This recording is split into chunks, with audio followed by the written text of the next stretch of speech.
Then Jesus went with his disciples to a place called Gethsemane, and he said to them, "Sit here while I go over there and pray."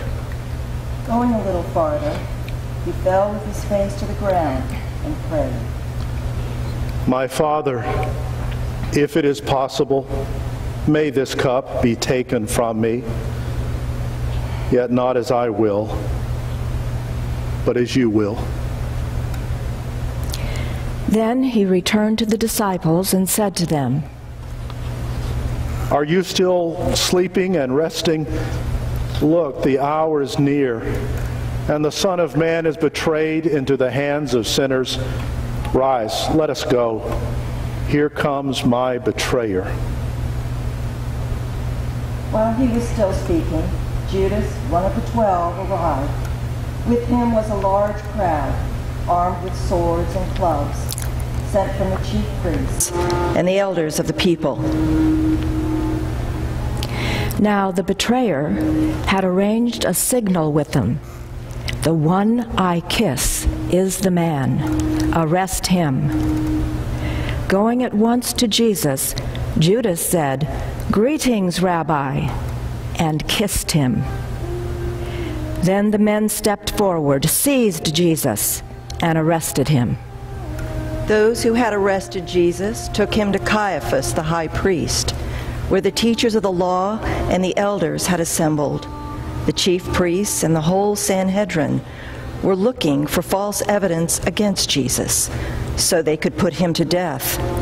But they did not find any, though many false witnesses came forward. Finally, two came forward and declared, "This fellow said, 'I am able to destroy the temple of God and rebuild it in 3 days.'" Then the high priest stood up and said to Jesus, "Are you not going to answer? What is this testimony that these men are bringing against you?" But Jesus remained silent. The high priest said to him, "I charge you under oath by the living God. Tell us if you are the Christ, the Son of God." "Yes, it is as you say," Jesus replied. "But I say to all of you, in the future you will see the Son of Man sitting at the right hand of the Mighty One and coming on the clouds of heaven."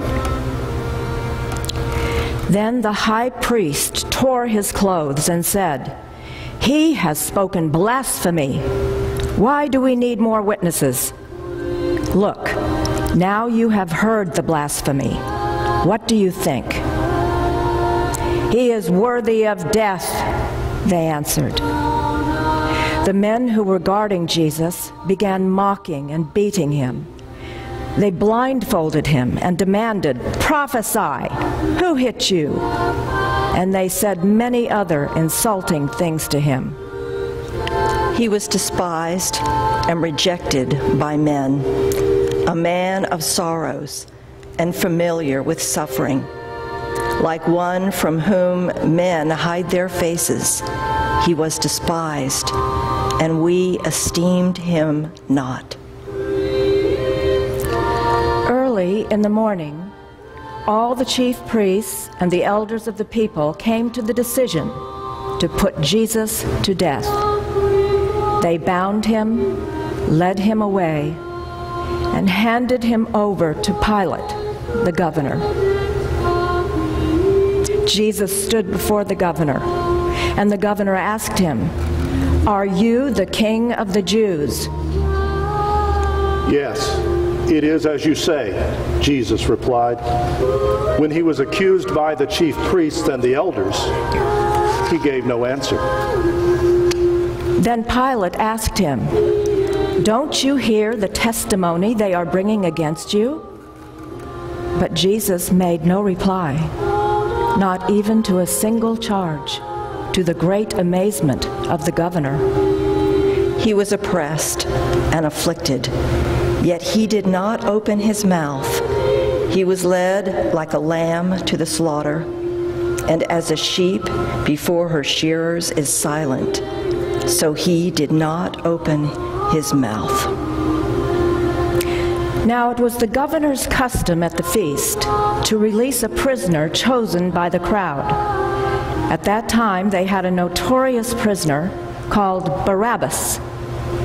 So when the crowd had gathered, Pilate asked them, "Which one do you want me to release to you, Barabbas or Jesus, who is called Christ?" For he knew it was out of envy that they had handed Jesus over to him. While Pilate was sitting on the judge's seat, his wife sent him this message: "Don't have anything to do with that innocent man, for I have suffered a great deal today in a dream because of him." But the chief priests and the elders persuaded the crowd to ask for Barabbas and to have Jesus executed. "Which of the two do you want me to release to you?" asked the governor. "Barabbas," they answered. "What shall I do then with Jesus, who is called Christ?" Pilate asked. They all answered, "Crucify him!" "Why? What crime has he committed?" asked Pilate. But they shouted all the louder, "Crucify him!" When Pilate saw he was getting nowhere, but that instead an uproar was starting, he took water and washed his hands in front of the crowd. "I am innocent of this man's blood," he said. "It is your responsibility." All the people answered, "Let his blood be on us and on our children." Then he released Barabbas to them, but he had Jesus flogged and handed him over to be crucified. The governor's soldiers took Jesus into the praetorium and gathered the whole company of soldiers around him. They stripped him and put a scarlet robe on him, and then twisted together a crown of thorns and set it on his head. They put a staff in his right hand and knelt in front of him and mocked him. "Hail, King of the Jews!" they said. They spit on him and took the staff and struck him on the head again and again. After they had mocked him, they took off the robe and put his own clothes on him. Then they led him away to crucify him. By oppression and judgment he was taken away. And who can speak of his descendants? For he was cut off from the land of the living. For the transgression of my people he was stricken. Carrying his own cross, he went out to the place of the skull, which in Aramaic is called Golgotha. Surely he took up our infirmities and carried our sorrows. Yet we considered him stricken by God, smitten by him, and afflicted. 2 other men, both criminals, were also led out with him to be executed. When they came to the place called the Skull, there they crucified him along with the criminals, one on his right, the other on his left. He poured out his life unto death, and was numbered with the transgressors. From the 6th hour until the 9th hour, darkness came over all the land. About the 9th hour, Jesus cried out in a loud voice, "Eloi, Eloi, lama sabachthani," which means, my God, why have you forsaken me?" My God, why have you forsaken me? Why are you so far from saving me, so far from the words of my groaning? Oh my God, I cry out by day, but you do not answer, by night, and am not silent. There was a written notice above him which read, "This is the King of the Jews." The people stood watching, and the rulers even sneered at him. They said, "He saved others. Let him save himself, if he is the Christ of God, the chosen one." The soldiers also came up and mocked him. They offered him wine vinegar and said, "If you are the King of the Jews, save yourself." But I am scorned by men and despised by the people. All who see me mock me. They hurl insults, shaking their heads. He trusts in the Lord. Let the Lord rescue him. Let him deliver him, since he delights in him. One of the criminals who hung there hurled insults at him. "Aren't you the Christ? Save yourself and us." But the other criminal rebuked him. "Don't you fear God," he said, "since you are under the same sentence? We are punished justly, for we are getting what our deeds deserve. But this man has done nothing wrong." Then he said, "Jesus, remember me when you come into your kingdom." Jesus answered him, "I tell you the truth. Today you will be with me in paradise." For he bore the sin of many and made intercession for the transgressors. When some of those standing there heard this, they said, "He's calling Elijah." Immediately, one of them ran and got a sponge. He filled it with wine vinegar, put it on a stick, and offered it to Jesus to drink. The rest said, "Now leave him alone. Let's see if Elijah comes to save him." Dogs have surrounded me. A band of evil men has encircled me.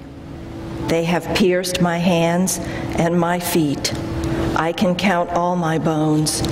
People stare and gloat over me. Jesus said, "Father, forgive them, for they do not know what they are doing." And they divided up his clothes by casting lots. They divide my garments among them and cast lots for my clothing. Yet it was the Lord's will to crush him and cause him to suffer. Jesus cried out with a loud voice, "Father, into your hands I commit my spirit." Do not be far from me, for trouble is near, and there is no one to help. Jesus cried out again with a loud voice, "It is finished." With that, he bowed his head and gave up his spirit. I am poured out like water, and all my bones are out of joint. My heart has turned to wax. It has melted away within me. My strength is dried up like a potsherd, and my tongue sticks to the roof of my mouth. You lay me in the dust of death. The centurion, seeing what had happened, praised God and said, "Surely this was a righteous man."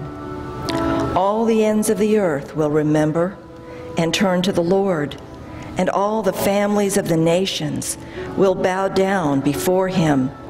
For dominion belongs to the Lord, and he rules over the nations. Because the Jews did not want the bodies left on the crosses during the Sabbath, they asked Pilate to have the legs broken and the bodies taken down. The soldiers therefore came and broke the legs of the first man who had been crucified with Jesus, and then those of the other. But when they came to Jesus and found that he was already dead, they did not break his legs. Instead, one of the soldiers pierced Jesus' side with a spear, bringing a sudden flow of blood and water. But he was pierced for our transgressions. He was crushed for our iniquities. When all the people who had gathered to witness this sight saw what took place, they beat their breasts and went away. All we, like sheep, have gone astray. Each of us has turned to his own way, and the Lord has laid on him the iniquity of us all. The punishment that brought us peace was upon him, and by his wounds we are healed.